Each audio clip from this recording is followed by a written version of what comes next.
오늘은 8번째 재앙입니다. 메뚜기 재앙이라고 알려져 있고요. 메뚜기 재앙은 출애굽기에 처음 나온 것으로 되어 있지만 실은 고대 근동지방, 그러니까 지금의 중동지방도 그럴 것 같고 또 애굽 땅도 중동지방과 가깝기 때문에 간혹 오늘날에도 이렇게 메뚜기 떼가 일어나는 일들이 있습니다. 성경 안에서 메뚜기 재앙이 나타나는 모습은 이제 오늘 본문이 대표적이라 할 수 있고요. 뒤로 조금 넘어가시면 소선지서 중에 요엘이라고 하는 선지서가 있습니다. 요엘서라고 이렇게 우리가 부르기도 하는데요. 거기에 보면 소선지서에는 주로 하나님께서 이스라엘 백성들을 심판하시기 전에 그들의 회개를 촉구하시면서 하나님께서 이스라엘 백성에게 주신 경고의 말씀들이 나와 있습니다. 그 말씀들을 여호와의 날이라고 하는 그 단어 속에 함축적으로 포함하고 있는데요. 여호와의 날이 사실상 축복의 날이 아니라 하나님께서 이스라엘을 심판하시는 날이 될 것이다 라고 하면서 요엘서 1장에는 이러한 메뚜기 재앙이 기록이 되어 있습니다. 오늘 본문처럼 길게 되어 있지는 않고요. 한 3절 정도에 걸쳐서 요엘 1장 2절, 3절, 4절 그렇게 걸쳐서 메뚜기 재앙이 나타나 있습니다. 하나님께서 오늘 애굽 백성들에게 메뚜기 재앙을 내리시려 하십니다.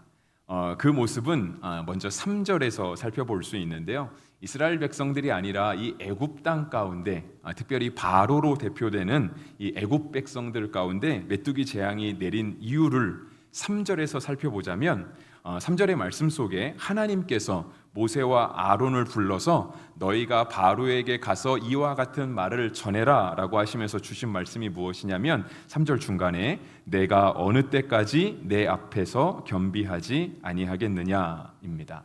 그러니까 바로 너가 어느 때까지 나 하나님 앞에서 겸비하지 않겠느냐라고 하나님께서 모세와 아론을 통해 바로에게 말씀하라라고 하신 것이죠. 우리가 오늘 인사하면서 하나님 앞에서 버티지 맙시다라고 했는데요. 공동번역과 새번역을 보면 너희가 어느 때까지 겸비하지 않겠느냐라고 하는 이 말씀을 하나님 앞에서 어느 때까지 버티겠느냐라고 번역을 했습니다. 그러니까 하나님 앞에서 겸비하지 않는 모습, 그것은 곧 하나님 앞에서 버티는 모습과 같고요. 우리가 이렇게 버틴다라고 하는 것은 이렇게 힘을 주고 있다라고 하는 거잖아요. 그러니까 두 개의 힘이 어디가 더 센가 한번 겨뤄보자라고 하는 뜻이 있습니다. 그러니까 하나님 앞에서 바로가 힘을 겨뤄보려고 지금 이야기하고 있는 것이죠. 그러한 하나님과 힘을 겨루려고 하는 바로에게 주어진 메뚜기 재앙의 아주 구체적인 이야기는 4절부터 6절까지 나와 있습니다. 제가 조금 빨리 읽어드리면 내가 만일 내 백성 보내기를 거절하면 내가 내일 내가 메뚜기를 내 경내에 들어가게 하리니 메뚜기가 지면을 덮어서 사람이 땅을 볼 수 없을 것이라. 메뚜기가 내게 남은 그것 곧 우박을 면하고 남은 것을 먹으며 너희를 위하여 들에서 자라나는 모든 나무를 먹을 것이며 또 내 집들과 내 모든 신하의 집들과 모든 애굽 사람의 집들에 가득하리니 이는 내 아버지와 내 조상이 이 땅에 있었던 그날로부터 오늘까지 보지 못하였던 것이리라 하셨다 하고 돌이켜 바로에게서 나오니 라고 되어 있습니다. 하나님과 한번 버텨보자, 하나님과 함께 힘겨루기를 해보자. 오늘 본문의 말씀대로 하면 하나님 앞에서 겸비하지 않고 살아간다라고 한다면 하나님이 오늘 이 4절부터 6절까지 기록된 메뚜기의 재앙을 내리실 것이다 라고 아주 엄하게 경고하셨습니다. 그랬더니 이제 이 말을 들은 바로의 신하가 바로에게 다음과 같이 말했습니다. 그것이 7절에 기록되어 있는데요. 바로의 신하들이 그에게 말하되 어느 때까지 이 사람이 우리의 함정이 되리이까 그 사람들을 보내어 그들의 하나님 여호와를 섬기게 하소서. 왕은 아직도 애굽이 망한 줄을 알지 못하시나이까 하고. 바로의 신하들의 말은요 그것입니다. 이제는 보내주자 그것입니다. 그래서 그 말씀에 보면 어느 때까지 함정이 되리이까 라고 되어 있는데 여기서 함정이 된다 하는 말은요 그들이 언제까지 우리에게 그러니까 우리를 이렇게 무너뜨리게 하는, 그러니까 우리를 함정에 빠지면 어려움을 당할 거잖아요. 그러니까 상해도 입고 많은 손실이 오겠죠. 그러니까 이스라엘 백성들이 언제까지 우리 옆에 가까이 거하면서 마치 우리가 어딘가에 발을 디디면 우리가 푹 꺼지는 함정에 빠지는 것 같은 마치 그러한 역할을 하게끔 이스라엘을 우리 가운데 계속 두려고 하십니까? 이런 함정 같은 존재, 우리를 다치게 하고 우리에게 손해를 끼치는 존재를 아예 그냥 떠나 보냅시다 라고 바로의 신하들이 지금 바로에게 말하고 있는 것입니다. 바로의 신하들의 말은 사실상은 사실에 기인한 말이었습니다. 하나님의 말씀이 오늘 8번째 재앙이 오기까지 첫 번째부터 7번째의 말씀들이요, 어쩌면 안 임할 것 같았지만 다 임했습니다. 그러니까 그 나일강의 물이 어떻게 다 피로 바뀔 수 있을까요? 그 많은 물이, 우리 앞에도 낙동강이 흐르고 있는데 그 낙동강 물이 갑자기 다 피로 바뀔 수 있을까요? 요즘은 환경오염 때문에 간혹가다 녹조 현상이 일어나기도 합니다. 녹조 현상이 일어나면 대부분의 이렇게 물들이 다 시퍼렇게 변하기는 하죠. 근데 모든 물이 다 그렇게 바뀌는 것 같지는 않습니다. 그러니까 이제 뉴스를 보도하는 사람들은 환경오염의 심각성을 밝히기 위해서 이렇게 어디든 카메라를 잡으면 전체적으로 다 푸른색이 보이게끔 그렇게 카메라를 잡기는 하지만 실제로 그저 모든 강이 다 녹조가 되는 것은 아니죠, 그죠? 그러니까 나일강이 어떻게 다 피로 바뀔까요? 사람들의 생각엔 그렇게까지는 안 될 거야 라고 하는 생각을 했을 수 있습니다. 그런데 하나님이 다 바꾸셨습니다. 그 다음에 일어나는 모든 재앙들이 하나도 빠짐없이 다 일어났습니다. 바로의 신하들은 이것을 다 보았고요, 그 어려움들, 그 재앙을 친히 다 그들의 피부로 느낀 사람들이었습니다. 그랬더니 이제 그들이 바로를 향해서 조언을 했던 거죠. 아무리 왕이지만 이제는 좀 듣자고 신하들이 옆에서 조언을 한 것입니다. 그래서 제가 오늘 그 7절에 기록된 애굽이 망한 줄 알지 못하시나이까라고 하는 것을 설교의 제목으로 잡아보았습니다. 그랬더니 이제 바로가 신하들의 말을 듣고요, 다시 모세와 아론을 불렀습니다. 8절에 나와 있죠. 끝에 보시면 뭐라고 되어 있냐면 갈 자가 누구냐 물어봅니다. 이제 신하들의 말을 듣고 보내주겠다라고 바로가 마음을 조금 꺾은 것 같아요. 그리고 묻죠. 누구 갈 거냐고. 그랬더니 9절에 대답합니다. 뭐라고 대답하냐면 9절 끝에 남녀노소와 양과 소를 데리고 가겠나이다 했습니다. 그러니까 누구를 특별히 뽑아서 갈 게 아니라 다 갈 겁니다. 그거예요. 다 갈 겁니다. 우리에게 있는 가축도 다 갈 겁니다 라고 대답을 한 것이죠. 그랬더니 바로가 그 말을 듣고 나서요, 10절에 바로가 그들에게 이르되 내가 너희와 너희 어린아이들을 보내면 여호와가 너희와 함께함과 같으니라. 보라, 그것이 너희에겐 나쁜 것이니라 했습니다. 조금 이렇게 한 번에 이해가 안 되실 것 같아서 제가 새 번역과 공동 번역을 제가 같이 들고 왔는데요. 이 새 번역과 공동 번역에는요, 우리가 좀 전에 읽은 10절의 말씀에서 특별히 기록되지 않은 단어가 있습니다. 그러니까 그 느낌을 조금은 잘 살리지 못한 단어가 있어요. 그게 뭐냐면 10절에 보시면 내가 너희와 너희 어린아이들 다 보내면 여호와가 너희와 함께하는 것과 같다라고 되어 있잖아요.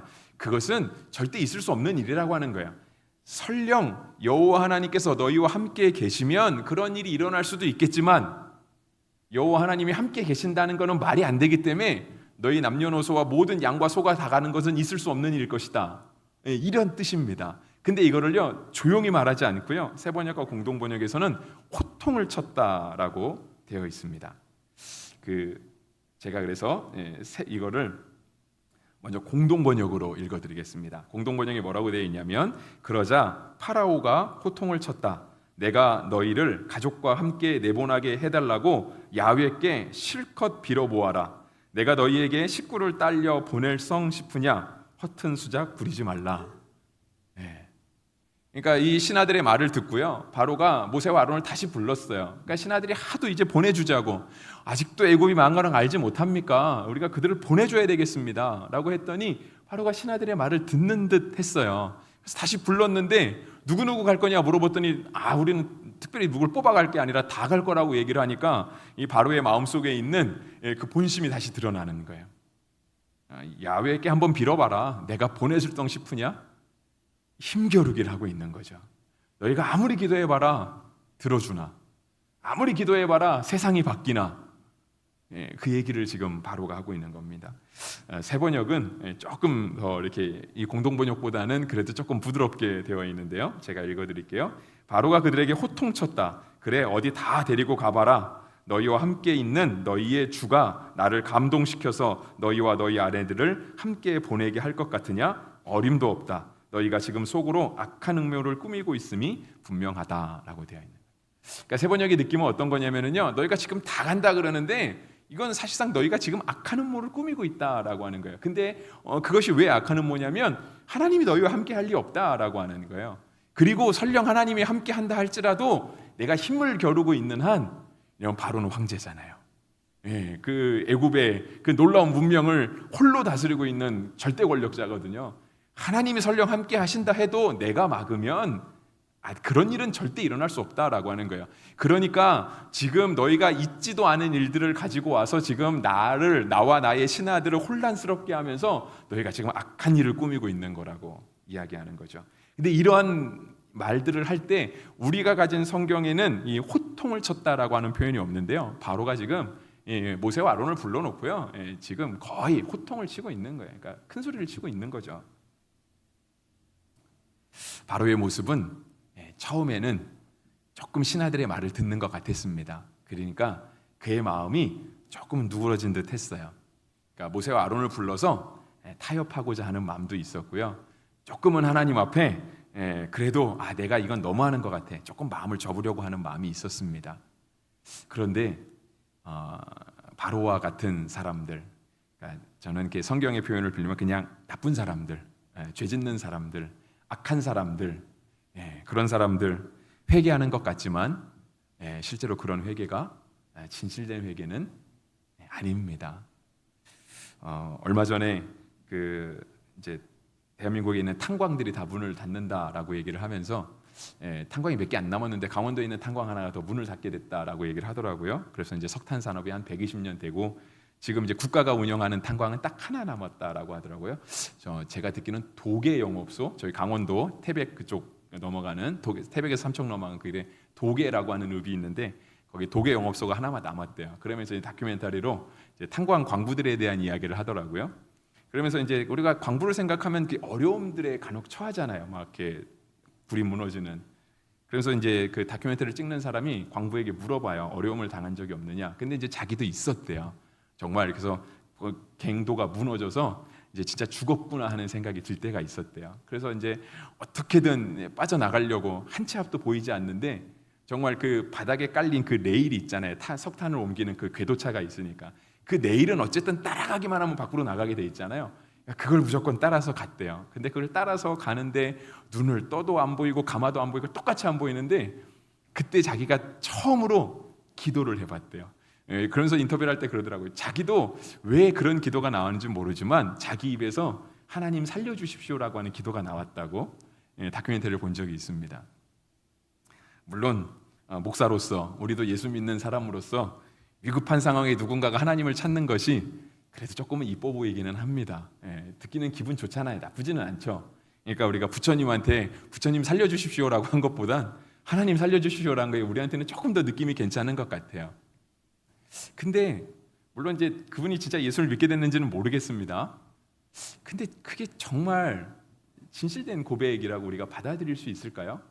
우리가 그 사람을 향해서도 이제 이 사람도 천국 가겠네, 이 사람도 이제 하나님 백성이 되어서 우리와 함께 형제 자매, 우리와 함께 신앙을 나누고 삶을 나눌 수 있는 삶이 되었다라고 그렇게 말할 수 있을까요?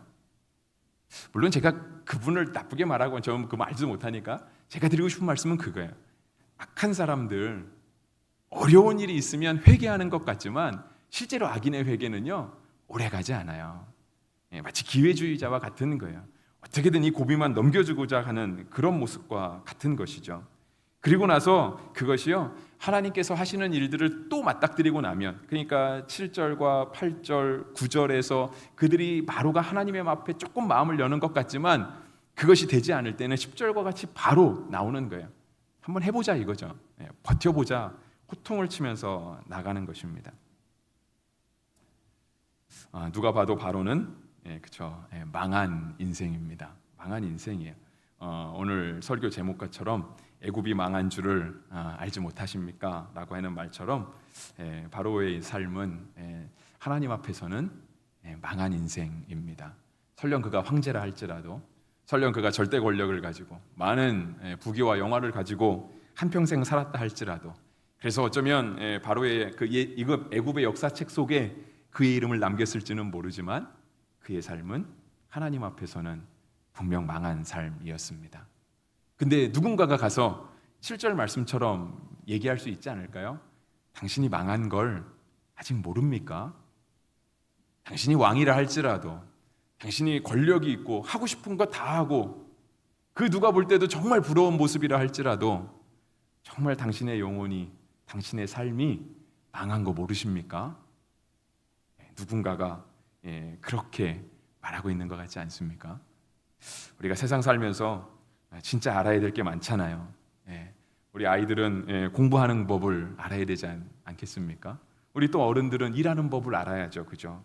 시장에 가면 물건 사는 법도 알아야 되고요. 어딘가를 다니려면 버스를 타는 법도, 지하철 타는 법도 알아야 됩니다.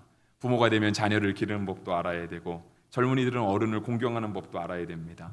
우리가 인간관계를 하면서 살아갈 때 어떻게 살아갈지도 알아야 되고요.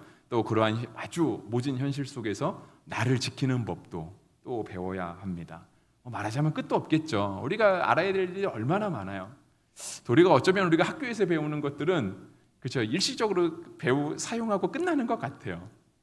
근데 진짜 많은 걸 알아야 되는데 우리가 그 모든 것들을 제대로 알지 못하면 저 사람 참 인생 살기 어렵겠다. 저 사람 참 삶을 제대로 살기 어렵겠네. 안타까운 마음이 들잖아요. 우리가 세상을 살아가는 법만 몰라도 진짜 안타까운 인생이라고 말할 수 있는데, 우리 영혼의 목자 되신, 우리를 지으신 창조주 하나님을 알지 못하고 우리를 구원하신 예수님을 알지 못하는 삶은 그거야말로 진짜 망한 인생 아니겠습니까? 바로는 하나님 앞에 끝까지 버티고 서 있는 거예요. 버티고. 그리고 옆에서 누가 얘기해도 애굽이 망한 걸 아직 모르십니까? 라고 얘기를 해도 듣는 듯 하지만 금방 듣지 않는 거죠. 일단 오늘 예배드리는 우리 모든 성도는 하나님을 모르는 사람은 아닙니다. 하나님을 알고 계시니까 이렇게 하루 종일 일하고 또 피곤하신 몸을 이끌고 하나님 앞에 예배드리고 또 한 주간 하나님의 은혜를 구하며 살아가는 모습이죠. 근데 우리도 우리를 돌아보는 지혜가 있다라고 한다면 우리의 삶 가운데 우리가 진짜 인생 망하는 길을 선택하고 있는 것은 아닌지, 우리가 하나님 볼 때 저 사람 참 제대로 살아, 망한 인생을 살지 않고 참 제대로 살아라고 인정받을 만큼 우리가 신앙의 길을 제대로 걸어가고 있는지는 한번 돌이켜봐야 할 것입니다. 그리고 정말 우리가 하나님 앞에 우리의 인생길을 점검해보고 우리가 하나님 앞에 제대로 살아가고 있는지를 결단할 때 정말 우리가 주님 앞에, 하나님, 저는 하나님을 모르는 인생을 살긴 원치 않습니다. 하나님, 제가 설령 세상 사는 법을 몰라서, 제가 세상에서 성공하는 법을 모르고, 좋은 직장 가는 거 잘 모르고, 좋은 대학 가는 거 잘 모르고, 어떻게 이익 보는 거는 잘 모르고, 그래서 맨날 손해보고 실패할진 모르지만 하나님, 내가 하나님 아는 법, 하나님을 경외하는 법, 천국길을 가는 법, 하나님, 제가 그 길은, 그 방법은 알고 살아가기를 원합니다 하고 고백할 수 있는 주의 백성이 되기를 주의 이름으로 축복합니다. 시편 4절 말씀입니다. 악인이 그의 교만한 얼굴로 말하기를 여호와께서 이를 감찰하지 아니하신다 하며 그의 모든 사상에 하나님이 없다 하나이다. 그렇죠? 악인의 생각이죠. 악인은 하나님이 없다 그러는 거예요. 하나님이 없다. 그의 모든 생각 속에, 그의 모든 인생의 여정 속에 하나님이 없다라고 말하는데, 우리는 바로와 같지 아니하고 모세와 아론과 같이 이 땅을 살아갔던 수많은 믿음의 선진들과 같이 하나님을 인정하며 살아가는 그런 은혜가 있기를 바랍니다.